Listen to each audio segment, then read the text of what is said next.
I would like to acknowledge that we are on the traditional land of the first people of Seattle, the Duwamish people, past and present, and honor with gratitude the land itself and the Duwamish tribe.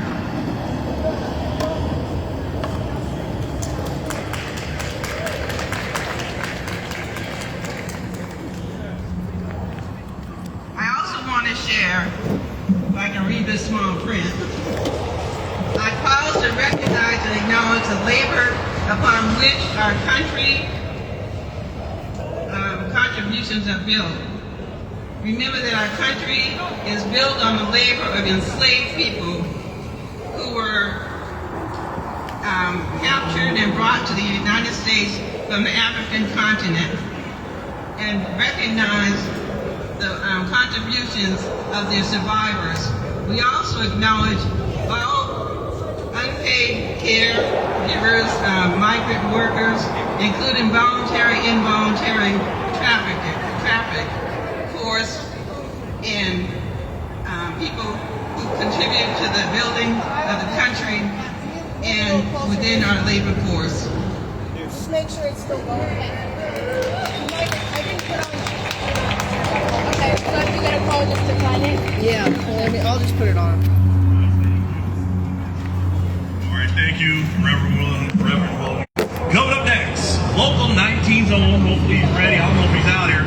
Local 19 President Mark Elverston. Oh, he's on the other side. It's sneak attack. We'd just like to thank everybody for coming out today. I was just stopping in here for, but I'd like to thank everybody. One of the things, we're the militant union left in America, and we need to be better out in the public.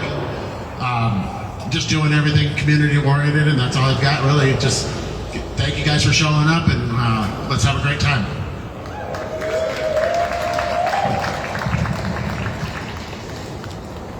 All right, he's right about that radical, baby. I love it. That was Mark Elverston, President 19. Coming up next, from the Clerks, Local 52 President Kesa Sten.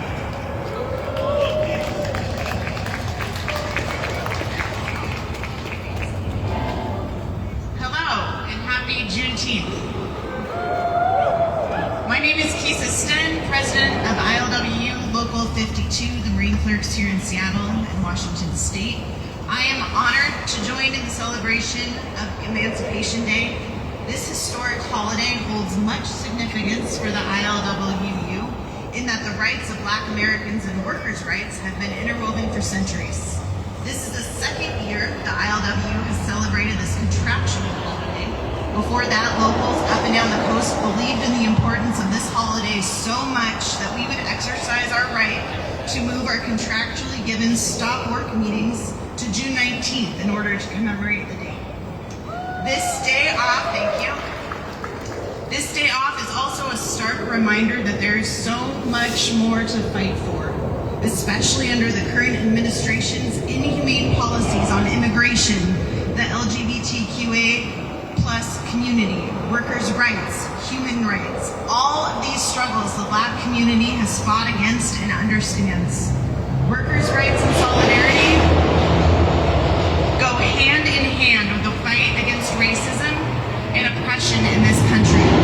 They are woven together in the fabric of our country's history and in the fabric of our communities, down on the waterfront and beyond.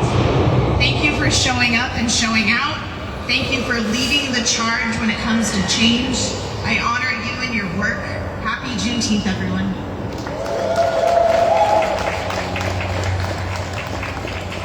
All right, Kesa Sten, Local 52 Rev. Coming up next, let me bring up from Local 4. How about Lamar Stewart? Lamar?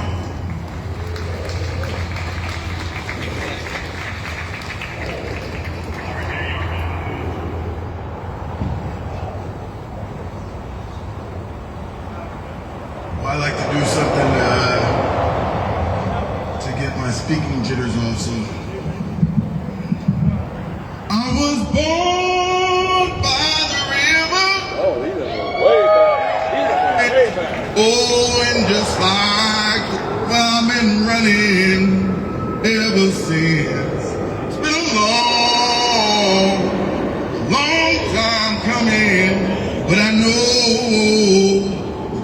change gon' come. Oh, yes, we do. It's been too hard living, but I'm afraid to die. 'Cause I don't know what's up there beyond the sky. It's been a long time coming, but I know the change gon' come. Oh, yes, it will. Anyways, I'm the goofy one from Local 4, and I just want to say thanks for having us. I got to ride up here today with our local president, Jameson Roberts, senior Local 4 member, Brent Mullane, and our current dispatcher, John Clark, and future president. But I just want to say thank you guys for having me. I'm actually the first black African-American officer at Local 4. And they treat me well down there. But in my lifetime, growing up in the Portland metro Vancouver area, mainly Portland, in my early lifetime, I lived on both sides of the track. And when I lived on one side of the tracks with one set of friends, things were more free. I could ride with my bikes with my friends and do all types of childhood-like things with my friends. And then when I moved into the inner city of Portland, we used to get kind of like treated like crap by the police and stuff like that. But then later on in life, just becoming a part of the ILWU family, I've gotten to feel more freer in life. But lately it hasn't been seeming that way sometimes, but I still get to enjoy that freedom. And so that's why I'm here today, and I really just appreciate everybody coming out, and I hope we keep this momentum going. I want to make sure that we get some of the other locals involved down in our area, and God bless everyone. And thank you so much. All right, thank you so much, Lamar Stewart. Singing good too, bro. Still big like you know who from prison, man. Anyway, coming up next, you guys also want to remind there's water around the corners. There's some food coming up a little bit later. Don't forget to check out all the booths, all the folks backing up everything right here who are radical just like we are. I'd like to see that. Coming up next, special guy. Got a chance to meet him a little while back out of Local 10. Everybody welcome Clarence Thomas.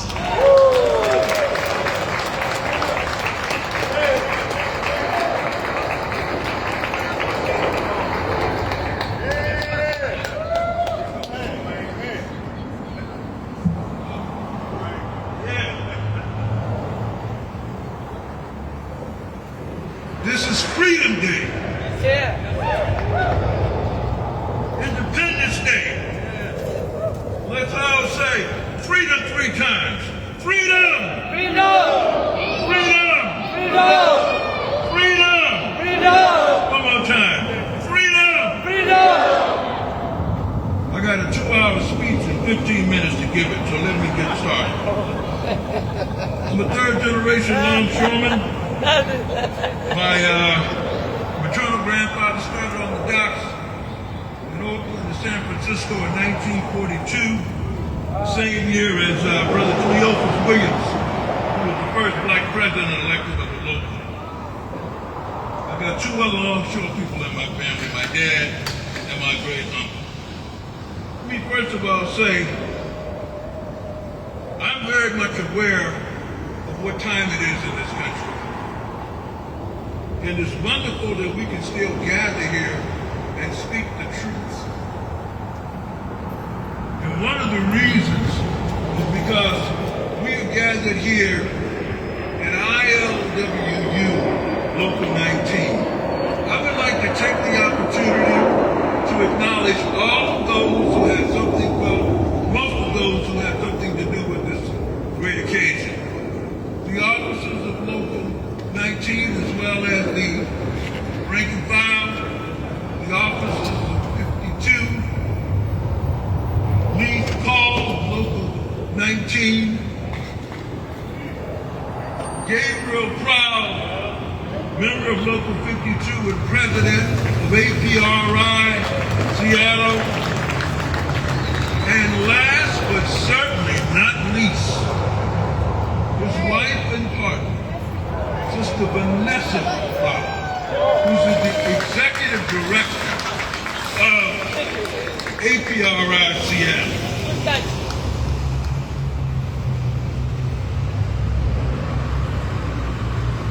I just want to say that some of the first longshoremen on these shores were African American. They were Africans. They hadn't become Americans yet. The work was dangerous, and they were not well paid. We need to understand the context of what racism and white supremacy breeds. In order for us to have labor solidarity, we must first have racial solidarity. Did you hear what I said? Yeah. We must first have racial solidarity if we want labor solidarity. And if we want to challenge white supremacy that works to undermine democracy for the working class, that undermines power, you hear what I said? Undermines power for the working class. The only thing that can stand up to that is racial solidarity. And I hope when you leave here today, you understand that message. For those of you who don't know anything about Juneteenth, let me just say, I first learned about Juneteenth from my mother while I was in grade school. And she told me something on the 4th of July. She said, son, we didn't celebrate the 4th of July in Texas. She was from Port Arthur. She said that was the white folks' holiday. Our day was Juneteenth, the day that the people in Galveston, Texas learned about the Emancipation Proclamation. And let me just say this. This shawl that I'm wearing here was given to me recently by the Black Students Association at the University of Hawaii. And they did that because they know my role as being the member of the first Black Student Union in the United States of America. Leading the longest student strike, San Francisco State, 1968, in order to establish a Black Studies and School of Ethnic Studies, and those two institutions have been standing tall for 56 years. The reason why I'm bringing this up is for this reason. We didn't have to wait for Black Studies in order to learn about Juneteenth. And the reason for that is because it is a part of the African American oral history. Many of us whose parents came from the South had horrible stories to tell about what led them to come to the North. We all know those stories. My grandfather served in World War I. I say, how you gonna keep them down on the farm after they've seen gay Paris? My grandfather did not take any crap off anybody. He knew how to shoot and how to kill. And when his ox was stolen, he was not going to take it. His family had to force him to leave Maryland, Mississippi. The Emancipation Proclamation, when it did get to the people in Galveston, there was not any instant miraculous change that occurred there. In fact, many people still didn't know about what happened. But this is what you should know.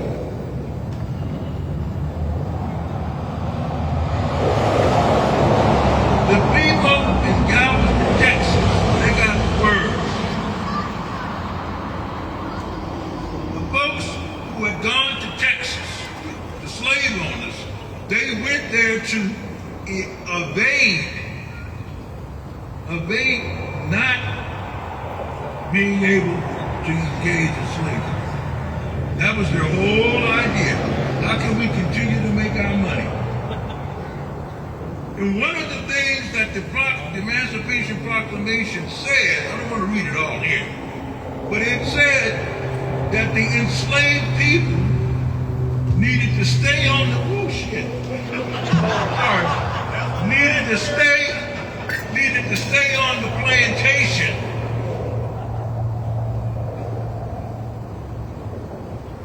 Be quiet. Don't move around. And this set up what we know today to be sharecroppers. Okay.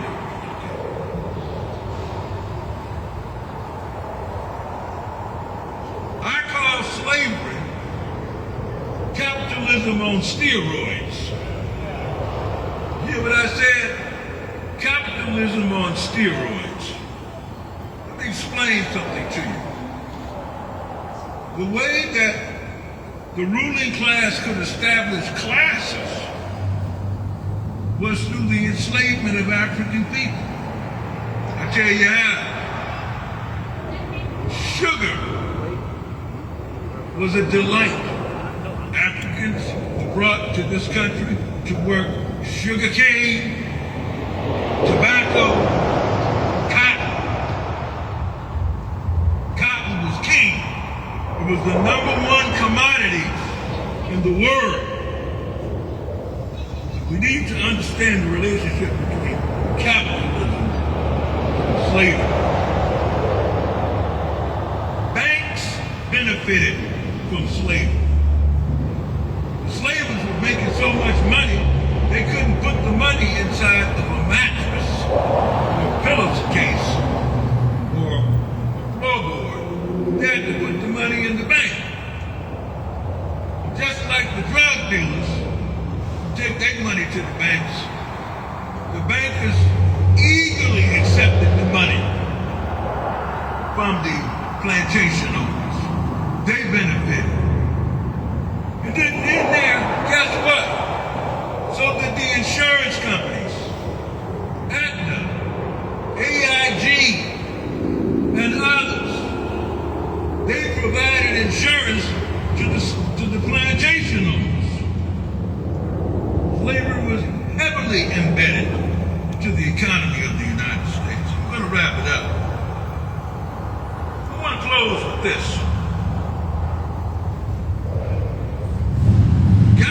Texas has a deep water port. They had the oldest police department inside Texas. What you need to understand is that the police were also slave catchers. Did you hear what I said?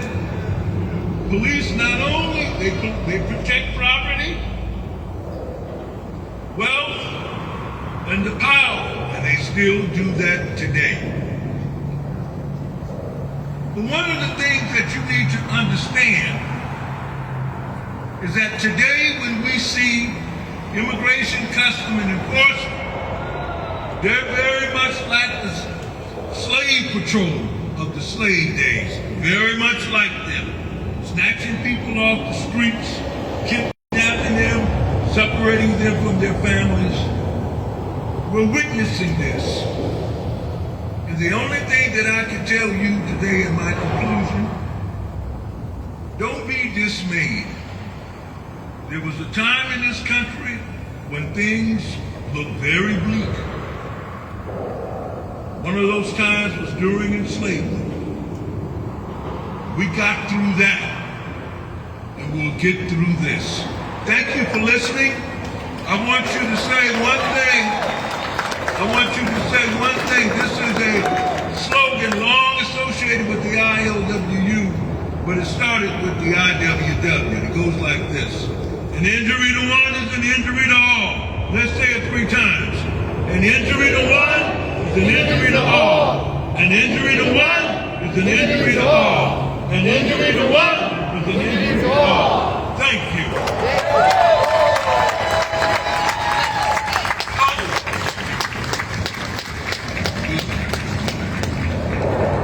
Thank you, Clarence Thomas. couple things. I hope them little kids don't learn about the Emancipation Proclamation on Monday. They go back and tell their teacher, oh yeah, there's 2 words in there you forgot to tell me about. And I also learned something else from Clarence today. This is new. I didn't know his grandfather could shoot and kill like that, so he probably did the first drive-by in the covered wagon. You know how they go. But anyway, at this time, I know, hope them horses don't die on me though, come on. Right now, at this time, I'm gonna bring up a guy who's been so instrumental in organizing this and doing so much out in the community. If you guys don't know his background, let me just tell you a little bit about him real quick before he comes up. Former president of Local 52, but he does so much work in the community, involved in so much work in the government and all kinds of fields. I'll tell you, this guy's non-stop. I've watched him for years, and he's a true 100% union guy. He loves our union. Right now, let me bring up one of the representatives and one of the key guys for APRI, and also a donation box will be on that table if anybody wants to donate for anything happening here today, food and otherwise. Let me bring up Gabriel Prawl.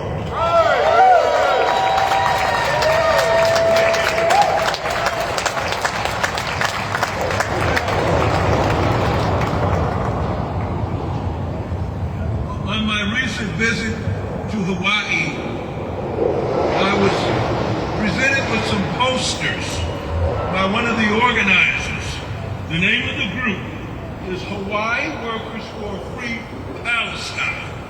And what they have here is a hand fist with a wrench and a Hawaiian leg.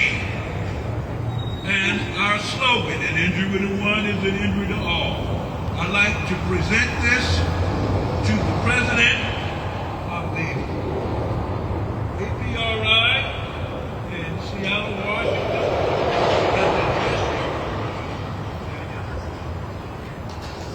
as a for his tireless work and contribution to the struggle. We need more people like Gabriel Prawl. He is one of the best people that we can say depicts what a good trade unionist should be. He's active in the union and the community, bringing them both together. Thank you very much,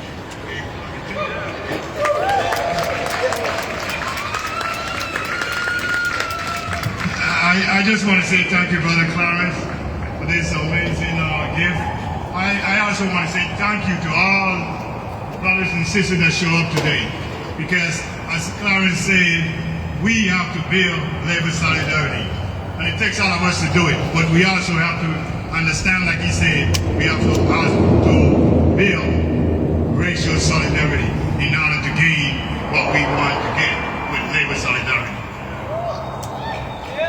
This work is not only done by me, but it's done by each and every one of you. I want to congratulate my brothers and sisters from the ILWU for helping organize this Juneteenth event, as we've been doing for the 6 years in a row. Thank you, and let's continue to do that. Let's continue to educate our union members. Let's continue to educate our community that we together can make a change for better. Thank you very much.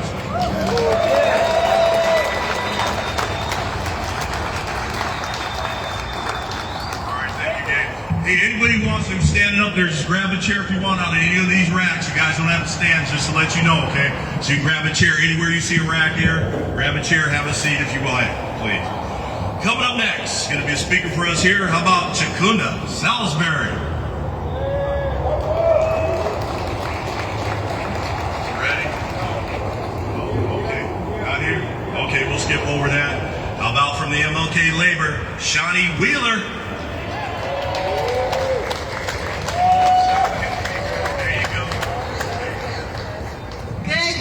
Evening. It's morning. I said this speech last night, that's why. Good morning, brothers, sisters, and siblings. How are you? How are you? There you go. I'm Shaunie Wheeler, she, her pronouns, proud Teamster member and deputy executive for MLK Labor.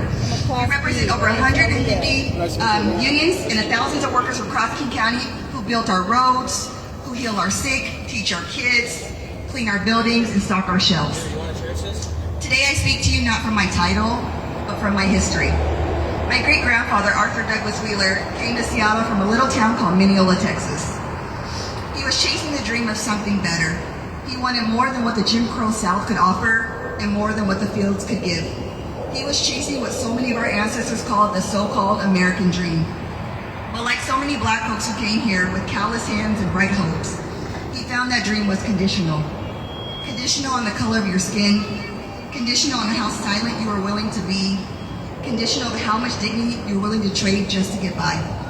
And yet he stayed. Juneteenth is not just a day of remembrance, it's a day of reckoning. It reminds us that freedom has always been delayed for black folks, and yet we've always been the one who's pushed this country to do better than its laws, to be stronger and braver than its politics, and to be truer than its founding contradictions. The truth is, black workers built this country. Black workers built this country. We built its wealth, we built its railroads, and we built its economy. And far too often, we are left out of the very unions and institutions that we helped grow because of our labor.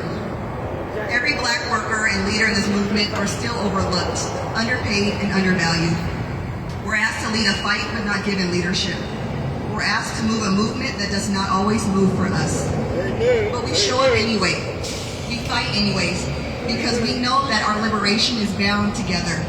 And I say this as a black and brown woman. I live at the intersection of these struggles, where anti-blackness means xenophobia, where the legacy of Jim Crow means the cruelty of immigration cages, where the labor of our people is demanded, but our lives are criminalized. And we're not new to this. From organizing from AP Philip Randolph, to the Brotherhood of Sleeping Car Porters, to the power of black longshoremen who fought for dignity on Seattle's waterfronts, black workers have always stood that labor rights are civil rights. That economic justice is racial justice, and you cannot separate the ballot from the bread line. Today we stand on the shoulders of giants and the arms of sisters who are making history real time. I take a moment to honor my sister April Sims and Cherika Carter, the first black women to lead a labor federation of the AFL-CIO. That's not just representation, that's transformation. Their leadership is a reminder that the labor movement doesn't just look like us, it belongs to us. Dr. King said the arc of moral universe is long and it bends towards justice. And it doesn't bend by gravity, it bends because we pull it. With every callous hand, every strike, every contract, and every march for dignity. It bends for every fight of protection, even when the table didn't have us in mind. It bends because we make space for new leaders, black leaders, not just to present, but to set the course. It bends because we stop asking for permission to be free. So Juneteenth is not just a celebration of emancipation. I honor the unfinished work of freedom, honor the generations before me like my grandfather, who believed that a better tomorrow, even though today was brutal. I honor the workers of today and across King County and our nation who know that our liberation is bound together. So let's keep pulling joyfully, relentlessly together. Thank you. Good job, Shaunie Wheeler. Coming up next, a couple of speakers coming to the stage for you. How about Robert Rhodes and Neyko? Come on up. Robert Rhodes and Neyko.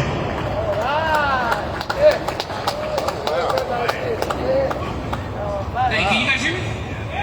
Okay, I didn't know it was this soon. Name is Robert Rhodes III. Everybody calls me 3. One of the members of the Black Hole. Okay, so originally, when I got in here, when I got a part of this, I drank the Kool-Aid. I believed all of us were brothers and sisters, looking out for each other, loving one another, supporting one another, and I honestly didn't really feel that. I didn't really feel that. So, me and my people, we decided to make our group, the Black Hole, as un-IDs and casuals, because we felt we could be the difference from what we were being treated like at that time. Because you're treated unimportant, which I know what that feels like because I'm black. You're treated less than. I know what that feels like because I'm black. You're treated like you don't matter. I know what that feels like because I'm black. So I was like, okay, let's make our own shit. That's what we're gonna do. Because I grew up thinking that to affect any kind of change, you need like a Malcolm X or Martin Luther King or a Fred Hampton, like that strong black leader to affect change. But what I learned being down here, with all these races, not races, people, different races, ages, religions, political affiliations. What I learned is you can affect change from the bottom to the top. It doesn't have to be from the top to the bottom. So us coming from the bottom and creating what we created and going to where we are now, and we're just going to go further and get better from that.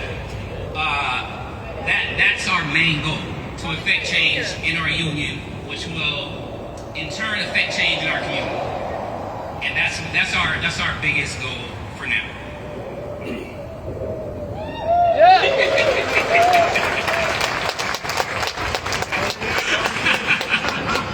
All right, my brother Neyko from the Black Hole, he's coming up next.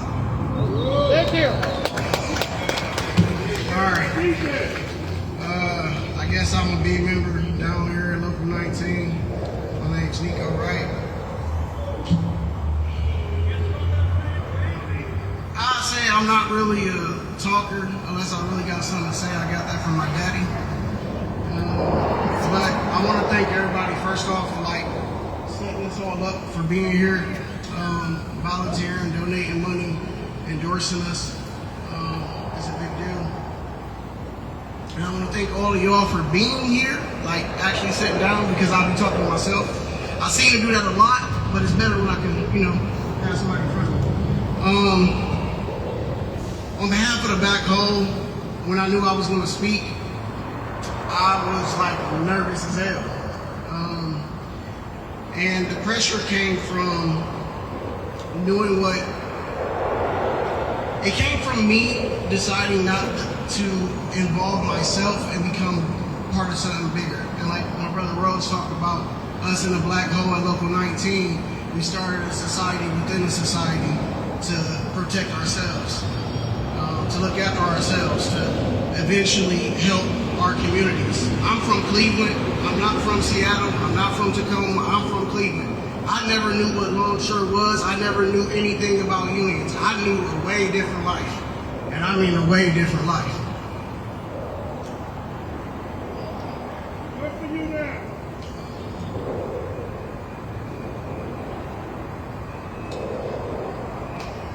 I'm speaking on behalf of the whole and the goals that we have set forth.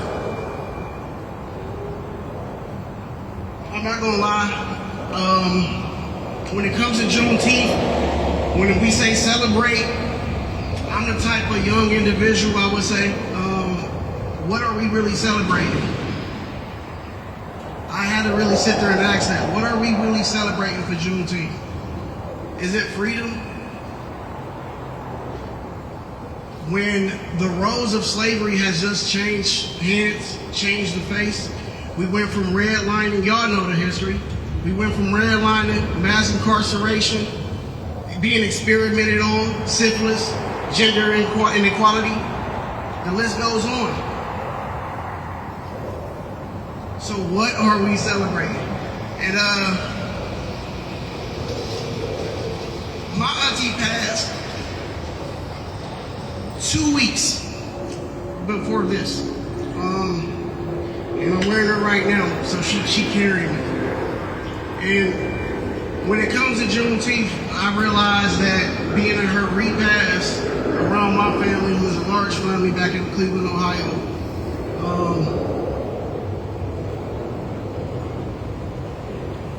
what it means to have family.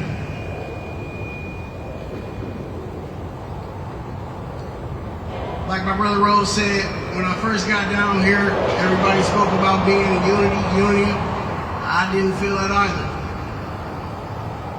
But with my brothers and certain individuals that are not black, it became such.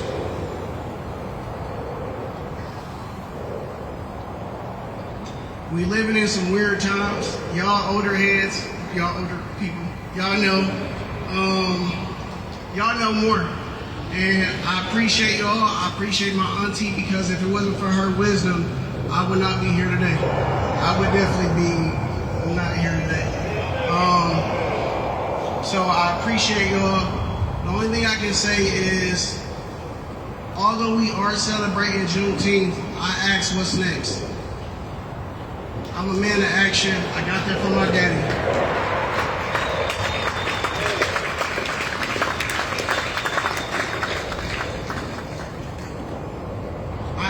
Next, I ask people of non-color, I ask people of color to step up to the plate, to educate yourselves.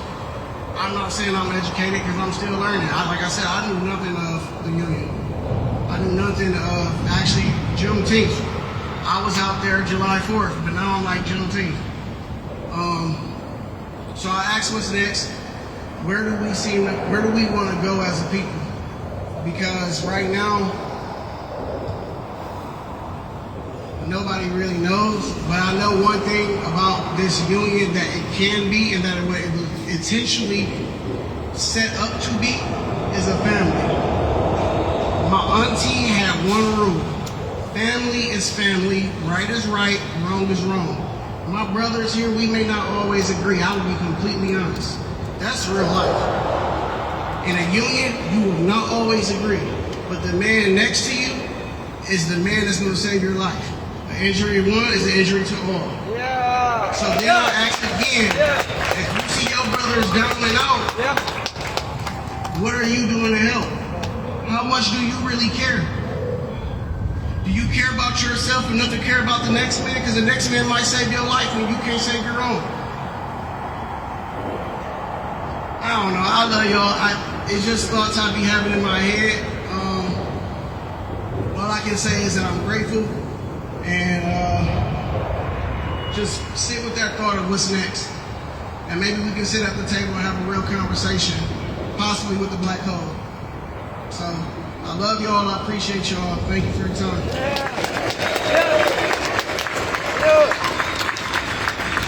Right now, I'm going to bring President Lamar Stewart, Local 4, back. Got a quick word to say to Executive Board member. I'm going to help make you already, man. I just wanted to say one more thing. I was watching the movie Glory last night. I don't know if you guys watched that movie with Matthew Broderick and Denzel Washington, but it came out in 1989, and it was about the 54th Infantry. But I just wanted to make sure that everybody here, because in all the wars that America's fought, all different colors have been in that war, and we've been fighting together. And like everybody said here, and everybody already knows, an injury one is an injury to all. But I mean, I know how many people, white, black, and all different colors died in the Civil War so that we could have this day. And so I just want to make sure that everybody gives themselves a round of applause. Amen? Oh, that's the truth too, man. We all got to be together. It's all one fist, right? No matter what color it is, it's one fist. Coming up next from and don't forget about the food too. I want to remind you guys, food is ready. If you guys want to go eat, again, chairs are there. You guys don't have to sit up, stand up. You got chairs on all these racks. Grab one if you want one. Feel free to do that. And also feel free to go get food anytime you want, okay? Just let everybody know. Coming up next, I'm going to bring up Lorena. But coming up with Lorena is going to be a guy named Victor who's going to translate for her. And they are representing the United Farm Workers.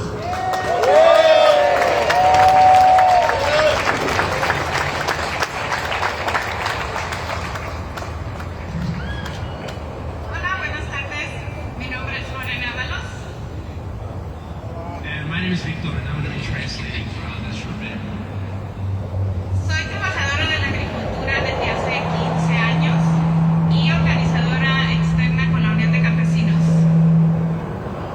I'm a farm worker for 15 years, and a union organizer with the UFCW.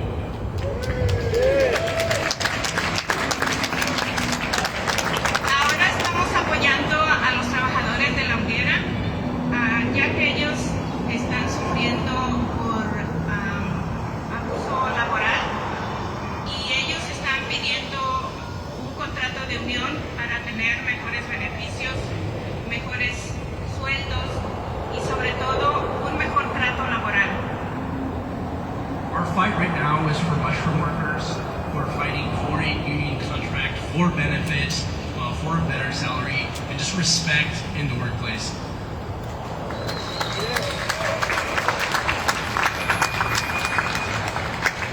También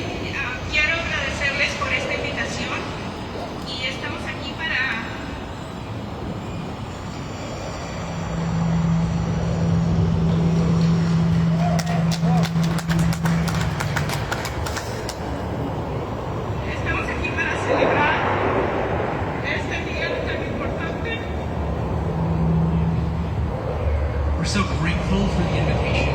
I'm extremely excited to be here celebrating such an important day.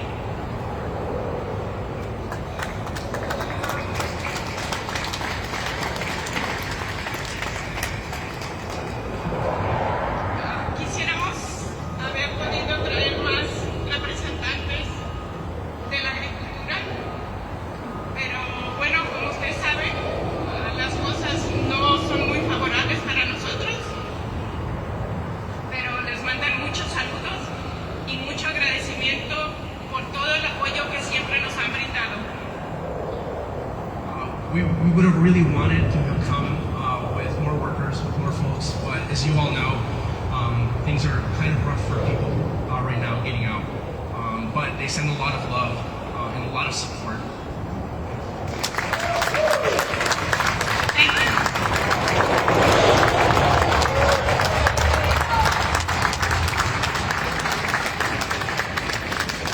All right, Victor, Lorena, United Farm Workers, thank you so much. Coming up next, representing the WSLC, let me bring up Cherika Carter.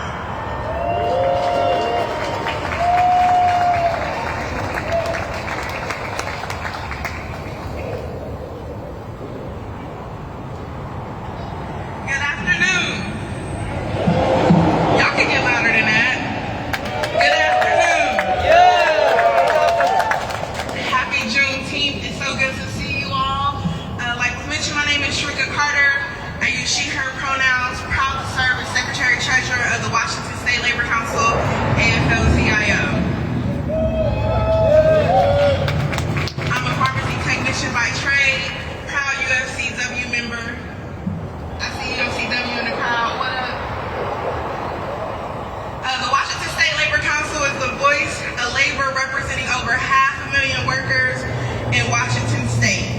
And like my good sister Shaunie mentioned, along with our president April Sims, together we are the first team of black people to lead a state federated body in the history of the AFL, 69 years.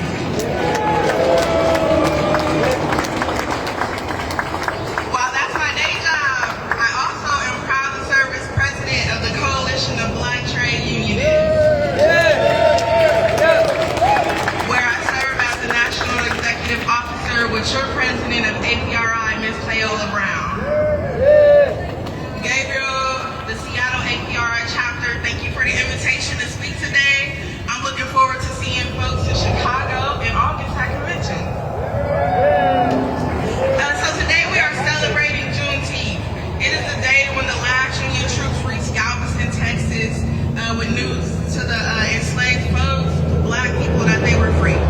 And so Juneteenth is Freedom Day. It is a day to honor liberation, yes, but it is also an opportunity for us to embrace what freedom truly means for us now. Our ancestors fought for more than survival. They dreamed of us not just what our labor could produce, but they dreamed of how we could just be. How many of you know that you are your ancestors' wildest dreams? How many of you know that you are your ancestors' wildest dreams? And I don't mean that in the context of our achievements or our titles. Their wildest dreams weren't just about our work, our labor. And I know that's hard to fathom among a crowd of hardworking unionists. But their dreams were about our joy, our ability to rest, to laugh, to just frolic. When's the last time you just frolic? Right? Diddly daddle, right? Our ancestors dreamed that we have the opportunity to just exist without fear, without restriction. And that's what I'm fighting for every day as we struggle for black liberation, freedom, and economic justice. I'm from Ohio, so I've been celebrating Juneteenth all my life at many of Midwest black family reunions. And I can remember all the love and pure joy that just permeated the air through the sounds of the laughter, the boom of the speakers, and the smells coming from the pit, much like today. And so I mentioned that I'm from Ohio because since I moved out here 7 years ago, 25 of my family members have since joined me. And we're working on 6 more right now. So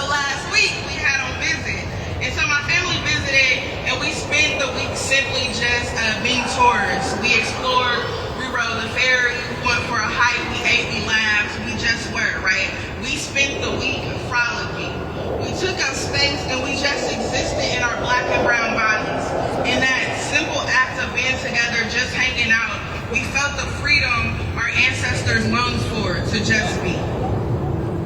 That's the kind of liberation our ancestors envisioned, not tied to struggle, but to stillness, to delight, to just being alive and unbothered. And so as Elder Lord told us, caring for myself is not self-indulgence, it is self-preservation, and in that in itself is an act of political warfare. Rest is self-care, rest is political, it is a radical refusal to be consumed by a system that was never built for our wholeness. It is a tribute to those who never got to stop. And so when we rest, we honor them, we choose to be well, and we declare that their sacrifice was not in vain. And so this Juneteenth, I'm declaring that their sacrifice was not in vain as we rest. But let's be clear, while we celebrate, we also continue to fight. And so tomorrow we continue to fight.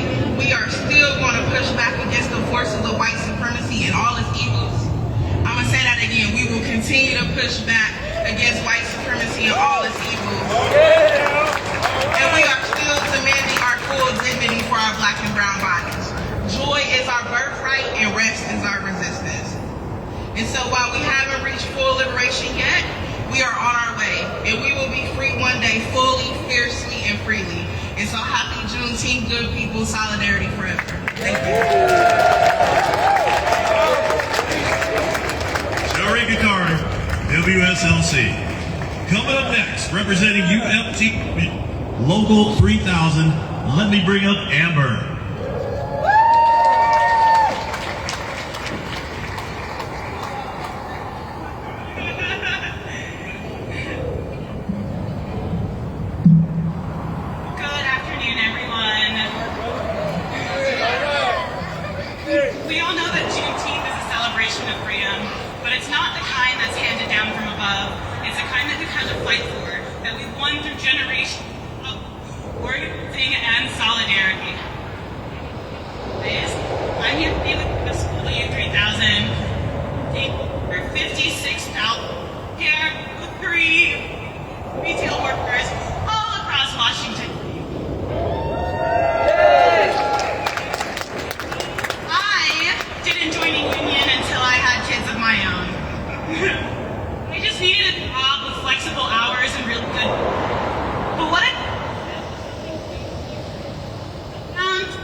Let's try this one here. Hold on.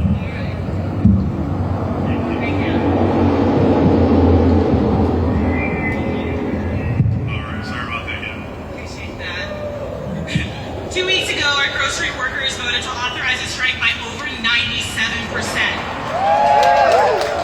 And next week, they'll get to vote on their tentative agreement. Last week, our Hudson workers at the airport, they had a rally, and now next week they are also voting on their contracts. And over at REI, our members, after a long, hard fight, are finally making real moves at the bargaining table, which shows that when workers organize and fight, that we will win. But let me be clear, we really couldn't do any of this without our labor family standing with us, without all of you showing up, speaking out, and locking arms with other workers. So while Juneteenth is a celebration, it's also a reminder, freedom, justice, and dignity, we don't beg for it, we organize for it, and we fight for it. I am so proud to be in that fight with all of you, right alongside you. And if he wants to do... Say it. Do it. Got you. Got you. All right. When we fight... When we fight... Thank you all so much. I appreciate it. Amber's got her hands full, man, for being a mom and worker. I appreciate that, though, Amber. Up next, work representing Hogan's Alley. How about Siobhan Baker? Come on up.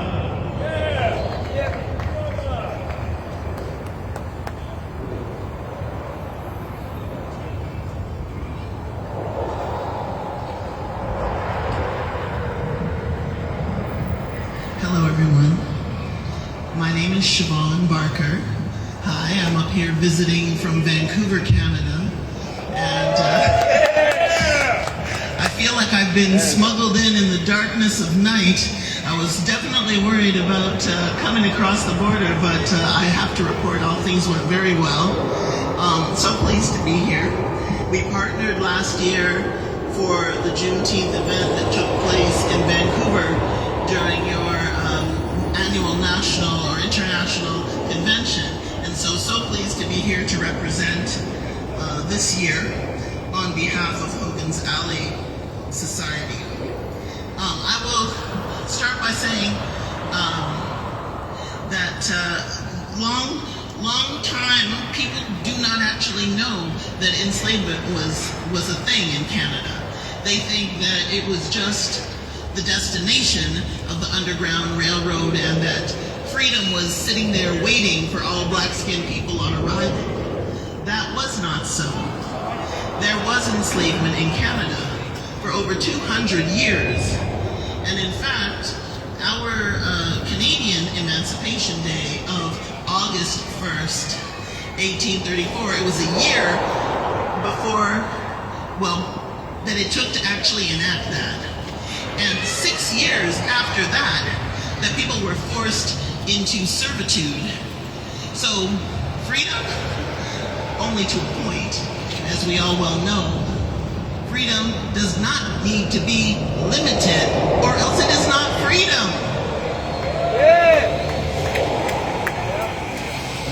Now, Hogan's Alley, that was the official or unofficial site of the black community in that area. In Metro Vancouver, we are about 60,000 black individuals. And this area, this part of the city, black folks were pushed out through urban renewal, pushed out into the far edges of Metro Vancouver. And to this day, that tends to be where we're situated. Hogan's Alley Society is working hard at changing that and bringing the black community back into, I got Siri telling me all kinds of stuff while I'm talking. Gotta be careful that I'm not saying Siri every now and again. All right, so we're working hard at redeveloping the Hogan's Alley historic block, bringing the black community into being with housing, with jobs, with small business, with child care. And of course, this community is history to a long relationship with union workers through the longshoremen, through the sleeping car porter union. And so this relationship is one that we are pleased to keep nurturing as we are here, me being the royal we, representing many, here today. So very pleased to help celebrate Juneteenth here with you today. And I understand we're going to be taking this on the road to a second celebration. So I'm glad to be able to be at both. And happy Juneteenth to one and all.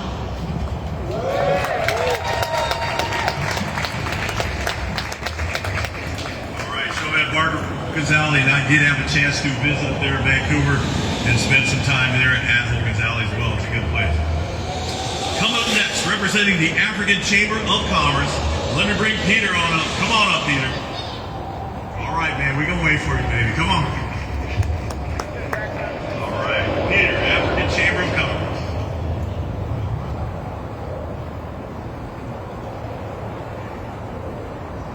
I just want to say happy Juneteenth to all of you.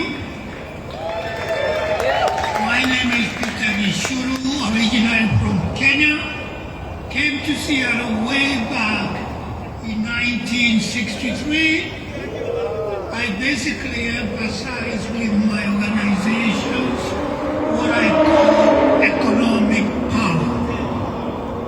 We must come together, work together, and also build economic power. Educate our community on how to run successful businesses, how to do businesses with that continent of Africa. So on behalf of my community, African community here is Washington State, which is one of the first growing community. I wish you happy Juneteenth. Also moving forward, connecting African Americans with that continent we love dearly called Africa. So if you wish to come with us, visit to begin with, is a young man here, Abin Nellams, who have been to Kenya quite a few times. So again, on behalf of the African community here in Washington State, I want to wish all of you Juneteenth. Thank you.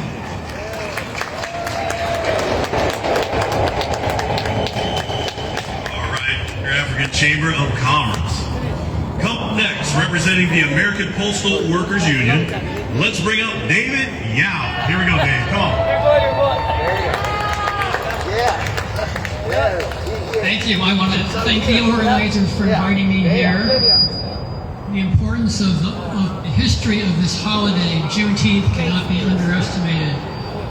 It's a story that tells of the history of racial injustice in our country and the long struggle against it, which continues to this day. And speaking of history, when I was touring the hall right now, I saw that in 1971, the ILWU had a historic 130-day strike. In 1970, postal workers had a strike of our own.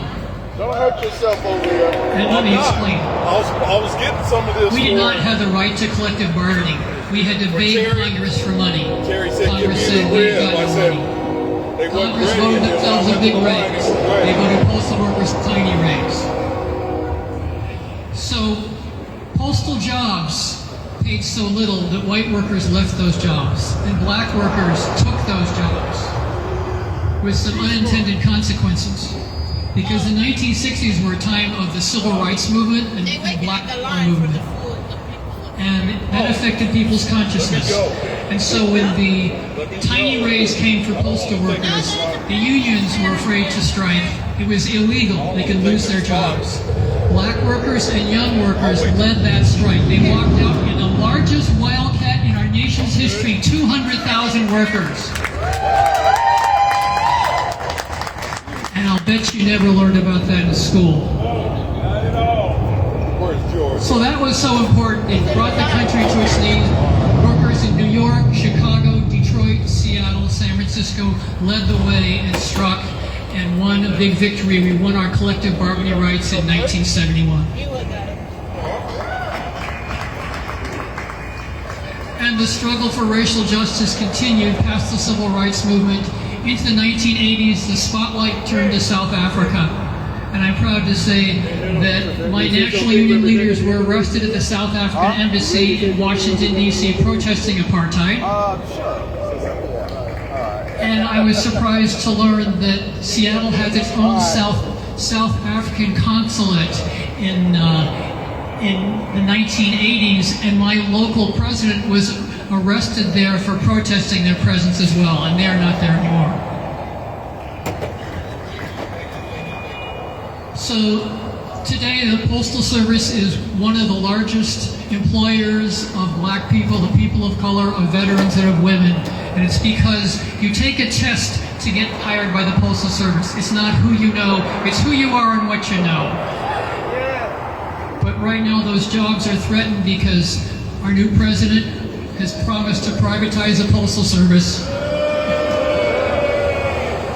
And they've been rebuffed twice, but now they're having a new Postmaster General. We'll see what he does. We want to stop that from happening. And the struggle for justice continues overseas, where apartheid and racial injustice in Palestine and Gaza are continuing unabated every day.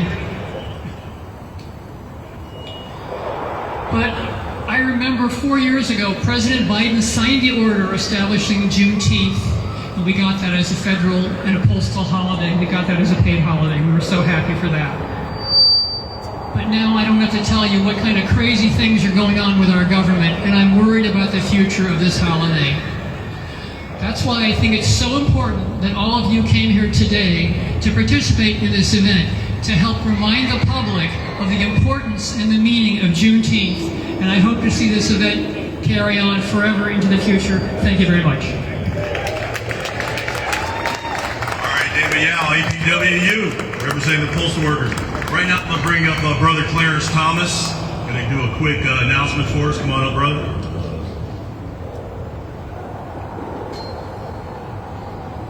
Weeks ago, the ILWU lost a pioneering icon. He served on the International Executive Board, President of ILWU Local 10, Caucus and Convention Delegate, but more importantly, he was a force for good and solidarity. His name was Lawrence Thibault, and I would like the privilege of being able to have just a moment of silence to honor Brother Lawrence Thibault, who came into the industry in 1967.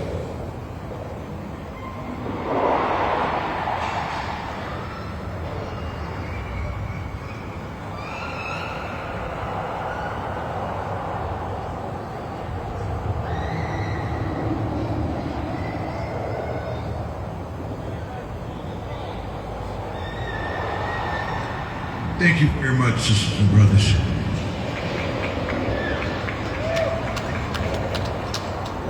All right, thank you. And always Brother Thibault, looking good. Right now, I'm going to bring up Annaliza from the Organized Workers for Labor Solidarity. Got their booth right there if you guys want to chat with them a little bit later on. So let me bring Annaliza up, AOWLS.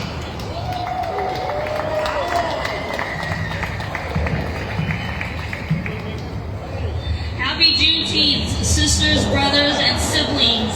My name is Annaliza Torres. I'm a proud member of ALS, Organized Workers for Labor Solidarity, and an endorser of this event because of its importance, and it's always focused on labor.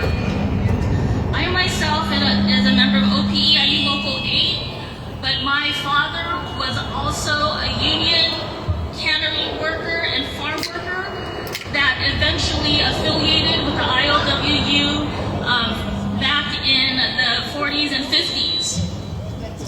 And there, they organized and recognized that the bosses, the cannery workers, were always trying to divide the workers. So they always organized along racial lines and united folks because they recognized that divided, they will not stand. And because of their cross-racial organizing, they were stronger and saw that that eventually was also a fixture of the United Labor Movement. So with that, ALS similarly organizes rank and file union workers across unions, across races.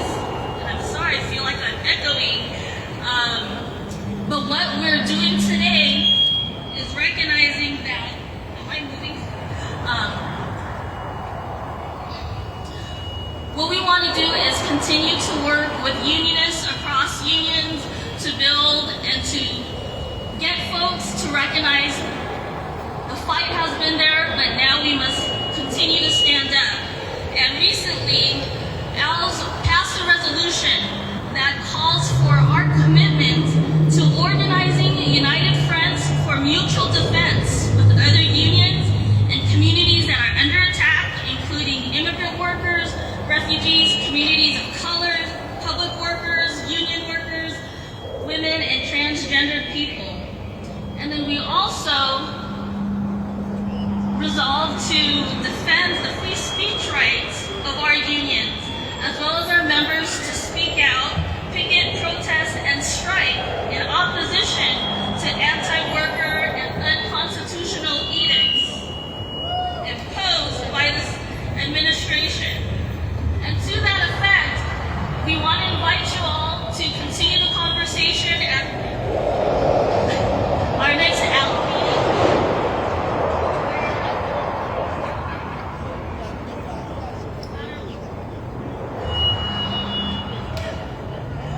At our next ALS meeting this coming Tuesday, do check out our table. We want to continue the discussion on how can we organize for a general strike to really shut things down, because that's where our power lies.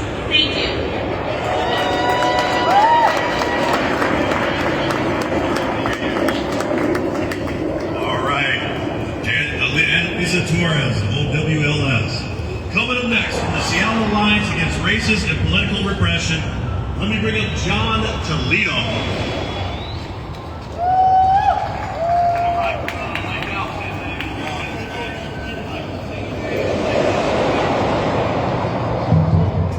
Hello. My name is Jonathan Toledo, and I am the branch chair of the Seattle Alliance Against Racist Political Repression. It's important that we stand out here today and continue to talk about the racist and exploitative nature of this country. And this is a very important day to me and my people. This is because I was born in Mexico, and I know that my people made a right choice to get rid of that disgusting stain that was slavery. And I'm very proud of them for doing this. I am also proud that my great-great-grandfather was an African-American man. I also know that because of this decision of my people to stand up, that this country decided to sic a bunch of terrorists, settlers to wage war against my people and to steal our land.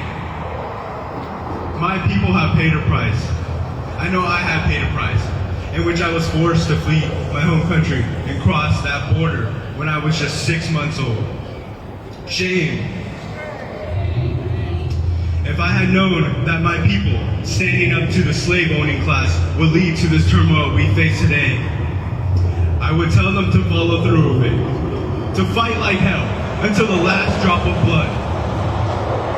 And I see today that my people continue to pay, and that we are forced to be out there in the brutal heat and pick crops. No health care, no sick days, no vacation, just brutal exploitation. But I know my people do not give up. In fact, right now, what I am seeing is my people in the midst of a mass uprising against the racist and political attacks by ICE. Immigration has always been the main tool of political repression used by the corporate interests and U.S. shareholder class to keep my people's labor cheap. And I am forever grateful for African Americans in this country, because not even 5 years ago, they too had their own rebellion, and in which my people have learned and applied that to our own rebellion here. And as I look back across the history of this country, I can see that police have always been the main tool of political repression against African Americans. And it's so much as that the police were first created to be slave catchers.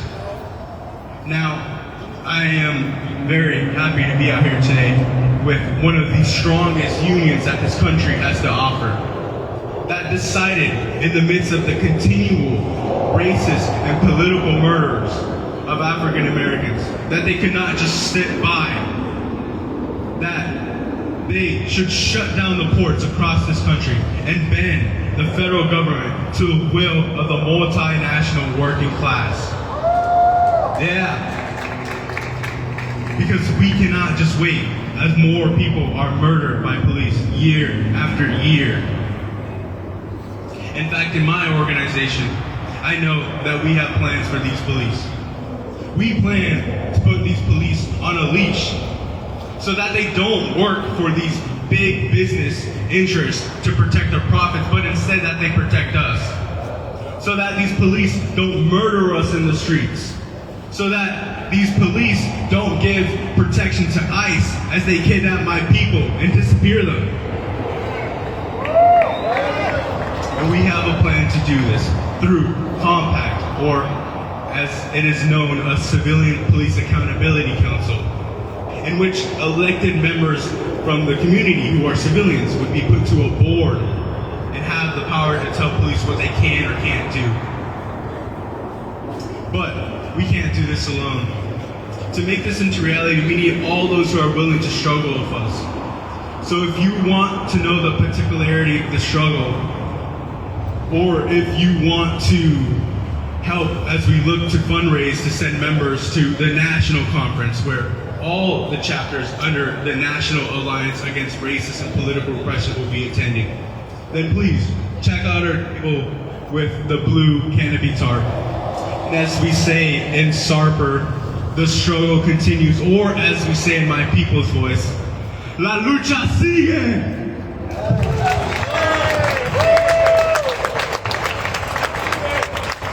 Jonathan Toledo. All right, man. Seattle Alliance Against Racism and Political Regression, excuse me. Coming up next, a guy who's been working hard with this organization, has done a lot of work here in the background as well. Coming up next to speak for us, how about Abin Nellams? Come on up.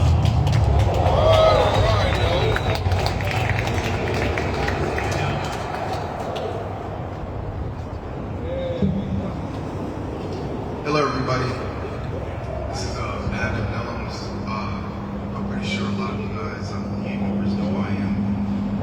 Some of you guys in the crowd here know why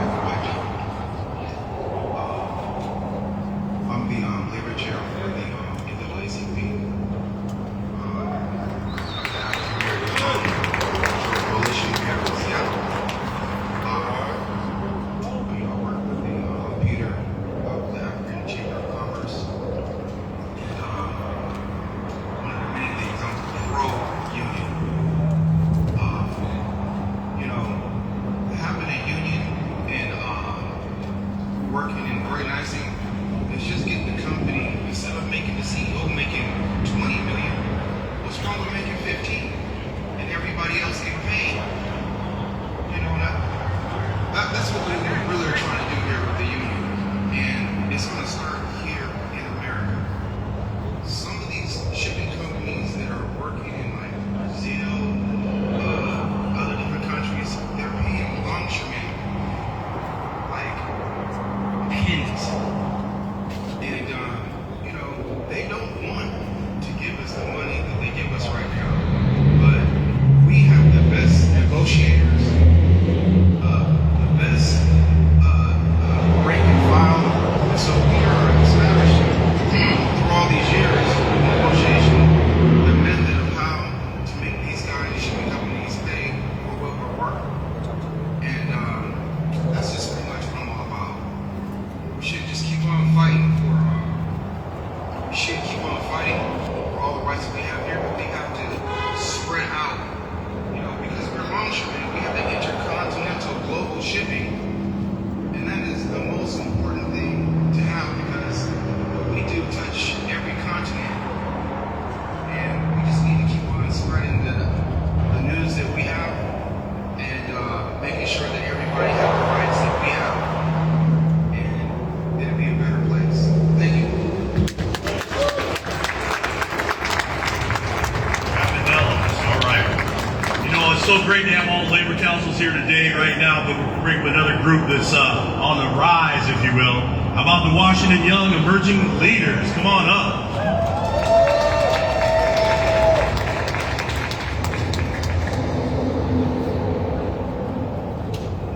Hey there, my name is Simuline. Thank you so much. Thank you to Gabriel Prawl for being like, you're going to speak right now. First, I want to just introduce YEL. YEL is Washington Young Emerging Labor Leaders. We're an affiliate of the AFL-CIO in here at Washington State. We're affiliated with the Washington State Labor Council. In the same way that CBTU is for Black labor leaders, APALA for Asian American labor leaders, we're here for young labor leaders. If you are under 35, let's hear a yell for people under 35. Woo!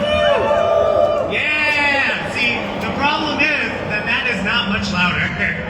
And that is why YEL is here, to show that, young people need to get involved in the labor movement, right?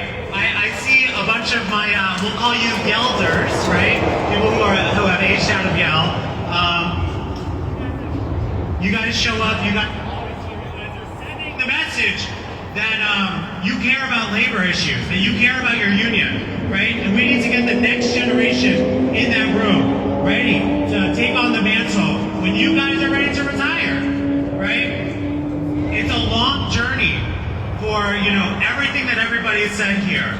It may not happen in, the oldest generation's lifetime, right?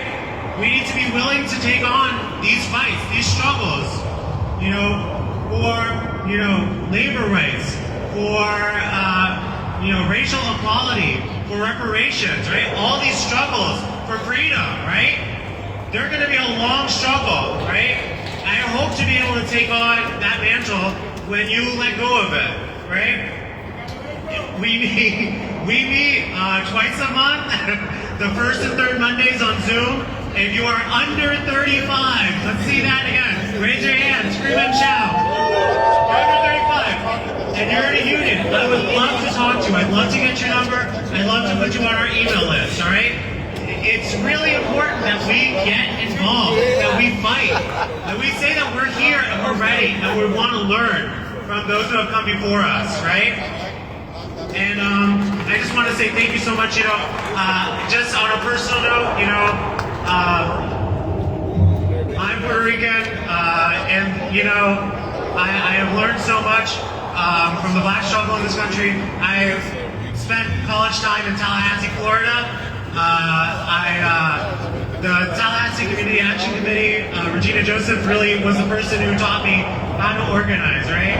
And I just want to say there's so much that solidarity is the only way we're going to get anywhere, right? Working alone is working to fail. All right, thank you so much. All right. First of all, I want to say thank you to Gabe Prawl and all the organizers today, all the labor organizations and unions and all the people that fight to keep this drive alive and to believe in what we're doing. Because I'm going to tell you guys something, corporate America, and I've been doing this a long time, so I can just tell you this as an ILWU member, I got close to 50 years in this industry.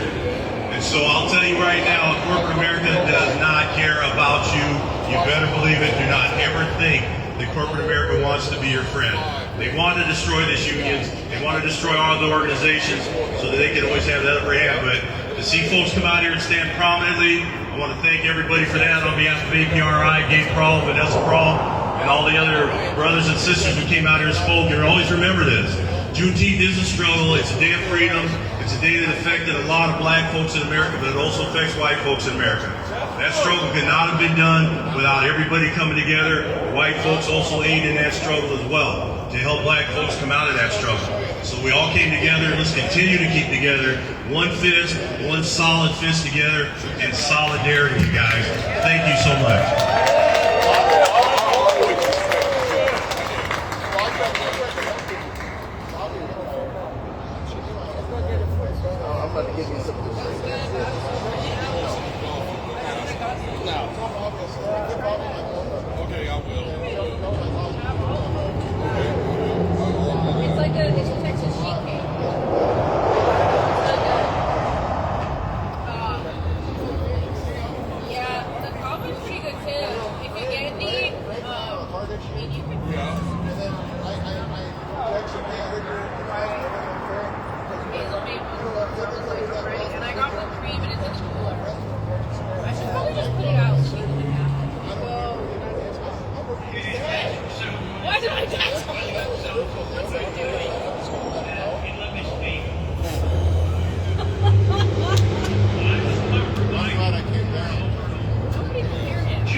Anything that we will